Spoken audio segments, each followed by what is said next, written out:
Et le meilleur exemple que je puisse prendre, c'est le cas de Didi.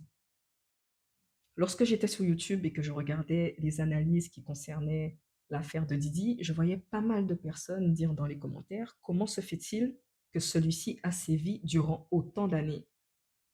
C'est simple, c'est parce qu'il y avait des complices et de manière générale, il y en a beaucoup des complices et la plupart du temps, les complices ont soit un intérêt matériel, soit un intérêt émotionnel, en mode, le pouvoir, se sentir exister, se sentir important, dominer ou encore un intérêt matériel, l'argent, la popularité et tout ce qui s'ensuit.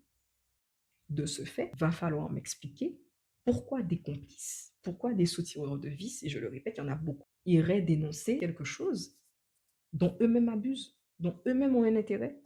Vous pensez que toutes les personnes qui étaient autour de Didi, qui savaient très bien ce qui se passait, avaient forcément peur de Didi? C'est souvent juste une question d'intérêt. En ce qui concerne ceux qui ont peur, je ne vous dis pas hein, qu'il n'y avait pas des personnes qui avaient peur autour de Didi, mais en toute sincérité, la plupart du temps, dans les dynamiques toxiques, ceux qui ont peur, c'est ceux qui finissent par dénoncer ce qui se passe. Je tiens à le dire. Ils n'en peuvent plus, donc ils finissent par dénoncer ce qui se passe en fait. Ça peut être une question de principe aussi. La personne n'a jamais accepté, n'a jamais vraiment accepté, mais a toujours été contraint de participer au vice.